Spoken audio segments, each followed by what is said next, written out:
Good morning, junior high. Surprise, you get me as your reader for this morning. As you're getting out your books, turn to page 339. That's where we're going to get started. We're going to get started on Wednesday, January 29th, 1986. Fun fact, I was 2 years old when this happened. Again, turn to page 339 so you can follow along as we read together. I'll give you a couple seconds to get situated.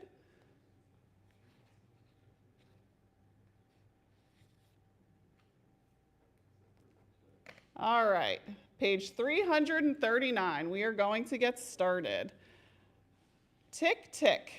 When Bird took the key out of the magnetic door knocker at Danny Logan's house, she acted casual, as if this were an everyday occurrence. Blood rushed her ears. Her heart beat all the way up to her throat. She half expected a wail of sirens to blare as soon as she put the key in the lock, but it turned easily. The door opened easily. She stepped in easily. Everything that happened at Danny Logan's house happened easily. It was 9 o'clock in the morning, and no one was home. The Logans were at work, presumably, and Danny had gone to school. Bird had not. She'd spent the previous afternoon, evening, and night in her room, although she wasn't sure exactly how she'd pass the hours. She emerged to eat dinner, everyone in their separate quarters as usual, and said a few obligatory words to her parents, but mostly she stayed tucked away, on her bed curled up in her pajamas. The TV seemed to play nothing but footage from the disaster, comments from experts, statements from politicians.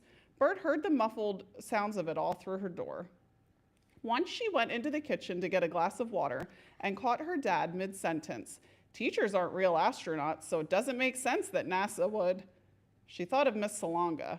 She didn't wait for the rest of the sentence. In the morning, just hours before she found herself here, on the Logan's doorstep, she told her parents she didn't feel well, and they said she could stay home.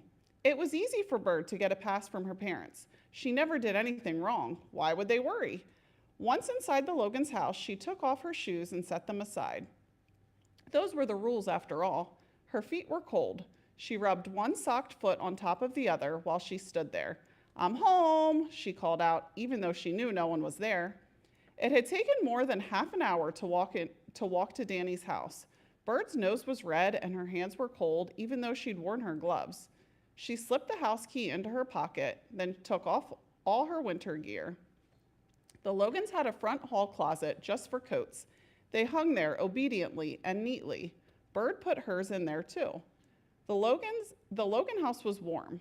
Bird took one step forward. Two.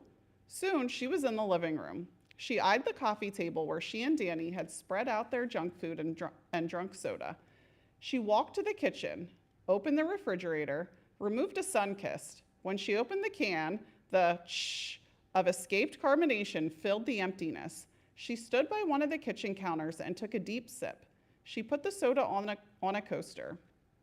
The Logans had a kitchen island in their house, but it was nothing like the one in the Nelson Thomases. The Logans' kitchen island was marbled and polished. The Logans' house had 2 stories, not one. A set of oak stairs led to the second floor. A set of carpeted stairs led down to the basement. There was ample space here, space to breathe, move, exist. Bird leaned over the fancy island and faced the 2 empty bar stools on the other side. "Things didn't go as expected yesterday," she said. A clock ticked somewhere. Bird hadn't noticed that before. It had never been so quiet anywhere on Earth. Tick, tick, tick. She straightened up and walked into the adjoining room. She sat in the same chair as before. Tick, tick, tick. How long did she sit there? She couldn't be sure, but she must have been sitting still. She must have been sitting very still because something moved in her peripheral vision and she knew right away what it was. She didn't move her head. Only her eyes. Yes, Chekhov. He was slender. Most of his fur was sleek and black, but his underbelly was white, just like the tip of his tail, which swung lazily in the air behind him. He stepped cautiously, one paw in front of the other. Bird was afraid to move. She didn't want to scare him. He paused when he saw her, stopped. Bird turned her head slowly. Chekhov stepped forward. 1 step, 2. He meowed. "It's okay," Bird whispered. He seemed to understand. He closed the distance between them quickly, rubbed against her shins, wove in and out. When he meowed again and put his paws on the edge of the chair, Bird took a chance and lifted him up. He didn't mind. He nuzzled and purred. She scratched his back. She put her nose in his fur. "They didn't make it," she said. At some point, Bird fell asleep on the couch, and when she woke up, Chekhov was nowhere to be seen. For a moment, she forgot where she was. She breathed in the fresh scent of the throw pillow. She looked at the clean white ceiling above her. She turned to the mantel where a clock ticked methodically, and then she remembered. It was past noon. She'd slept for a long time, and her body ached. She sat up, stretched, and yawned. She called for Chekhov, but he didn't come. She finished her soda and placed it carefully in the trash. She turned on the television. Days of Our Lives was on, which made her think of her mother. She wondered if Mrs. Logan ever watched soap operas. She wished she could stay here on this couch forever. She wished the Logans would come home, see her there, and act like it was totally normal.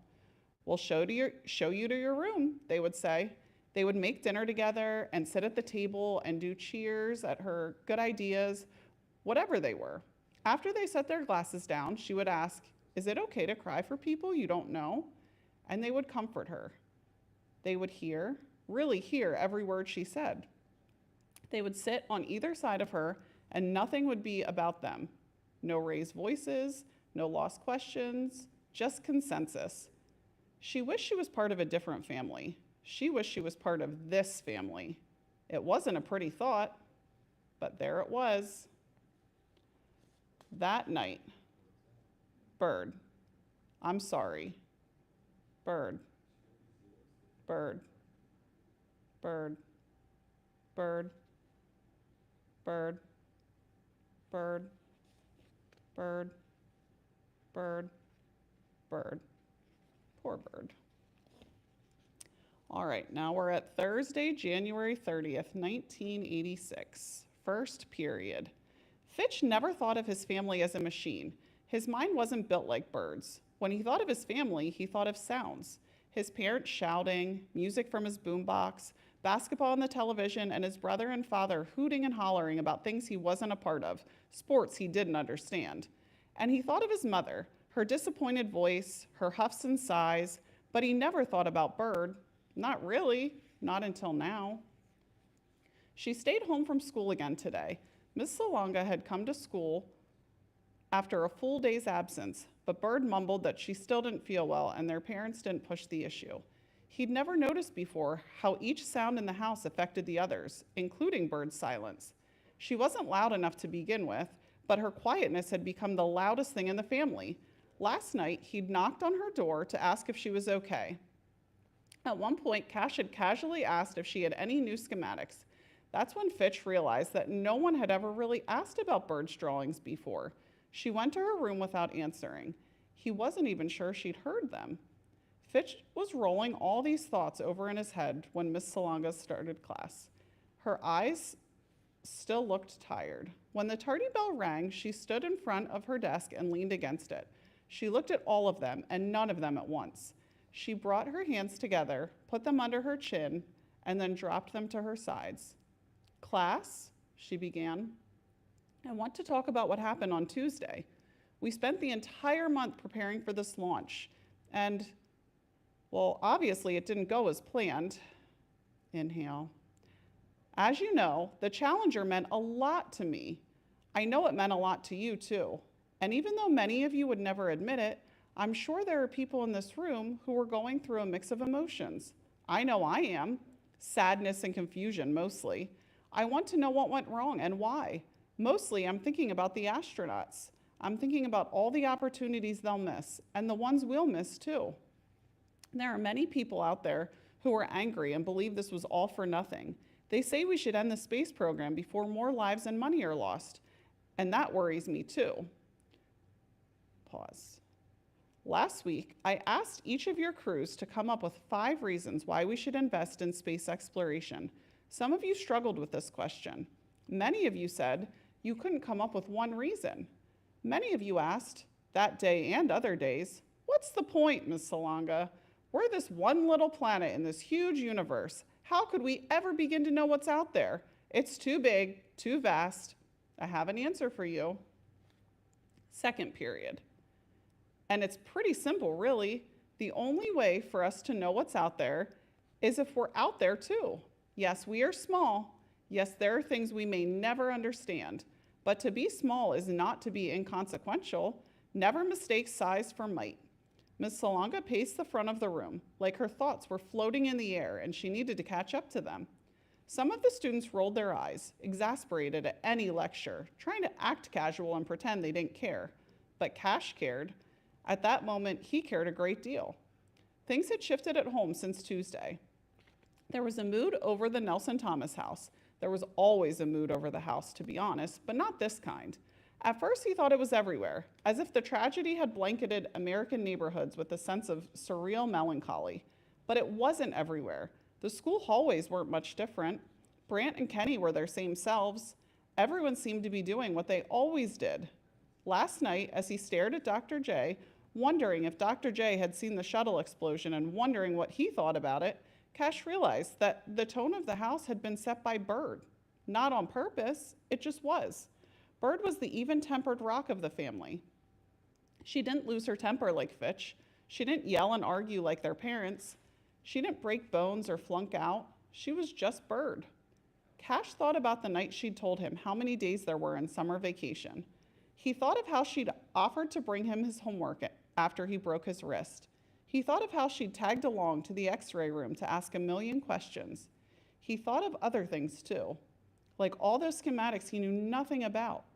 And the time she tried to talk to him about the space and he was frozen by Mumra, he wondered, what's she doing now? Did you know that removing one single grain of sand can change the entire beach? A single grain of sand. Earth may be a tiny pinprick in comparison with the whole universe, but that doesn't make it any more or less impactful than the sun or the moon. Miss Salonga was back at her desk again.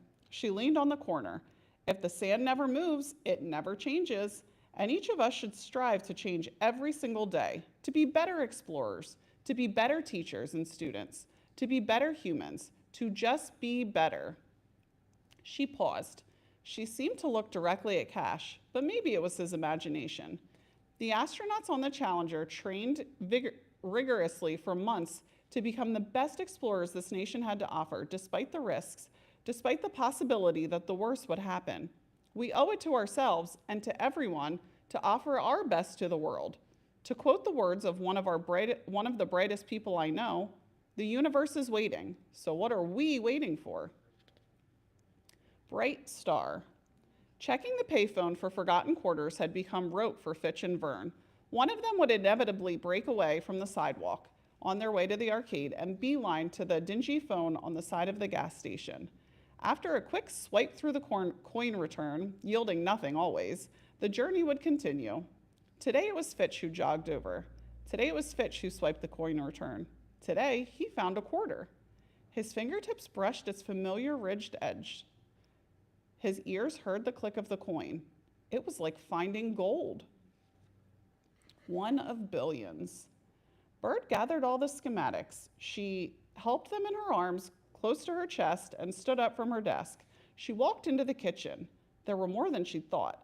When she first put them in a pile, a twinge of pride moved through her as she quickly stamped it down. She slipped her pride underneath a steel compressor and bore down until it flattened and disappeared. The compressor was called reality. She was plain. She was just a girl. She was just a girl in Park, Delaware. Machines weren't worth studying. Machines were dangerous. She would never be an astronaut. She would never want to be one anyways. Astronauts died. They died for nothing, because what was the point? She was just one of billions of people floating out in space, so small and pointless. New Cash. Runners needed a healthy diet. That was true of all athletes, of course, but Cash hadn't considered himself an athlete in a long time. Today, though? Today he was a runner in training, so when he got home from school, with no one there but Bird, he put 2 oranges and 1 banana on the counter in front of him and proceeded to eat. No junk food. This would be the start of a new life, the life of a runner. He could practically feel the wind against his face already. He was so lost in the imaginings of it all that he barely remembered eating the fruit. But suddenly he was standing there with a full belly and a pile of peels. It had been tricky to peel the fruit with his cast, but he persevered. That's what New Cash did. He persevered. He tried to carry all of the peels in one hand to the trash, but a few wayward pieces of orange rind fell to the floor. He cursed as he opened the lid of the garbage can and tossed everything inside. He knew something was off immediately. A stack of papers was stuffed in the trash. He brushed some of the peels aside, but he already knew what they were. He recognized Bird's handwriting. He saw pencil lines and arrows pointing to this and that. He picked up one peel after another, a strange reversal, and soon he was holding the peels in his hand again. She hadn't just tossed one out, it was an entire stack. Normally he wouldn't rush to pull things out of the garbage, but he didn't think twice about it today. He tossed his peel in the sink, something to worry about later, and took all the schematics out of the trash. Some of the edges were damp, others were dotted with old coffee. For the most part, though, they were in good shape. Maybe they hadn't been there long. He held them as best as he could in the crook of his left arm, then walked down the hall and knocked on Bird's door. "What?" she said, sounding more like Fitch than herself. Cash had to do some fancy maneuvering to open the door without dropping all the papers, but he managed it. Bird was sitting on the bedroom floor. She had their dad's old Walkman in her lap. For those of you that don't know, that is a music listening device. The headphones draped around her neck. He couldn't tell if there was a tape inside. "I found these in the trash," Cash said. "So? Why are you throwing them away?" "Why not?" "It's all your work." "I know what they are. I'm the one who made them." Cash's heart did something strange then. It grew and pushed against his rib cage like a balloon filling with water. "What's the matter with you?" Cash asked. "Nothing," Bird said. "I'm just done with those stupid schematics. It's a waste of time." Cash paused. "Is this because of the Challenger?" "Why do you care?" said Bird. She turned her attention to the Walkman. "Miss Salonga talked about it today. She said a lot of stuff about how we should be our best selves, because that's what the astronauts did." "A lot of good that did them, huh?" "And she said something really cool about sand. Like, we're all grains of sand, and even though Earth is so small, that doesn't mean we aren't powerful or something." "Wow," Bird said flatly. "Fascinating." Cash sighed. "I'm not saying it right. It doesn't matter anyway," Bird said. "I don't want my drawings, so you can put them back in the trash." She didn't wait for him to say anything. She put the headphones on and turned the other way. All right, so we are going to finish there for today.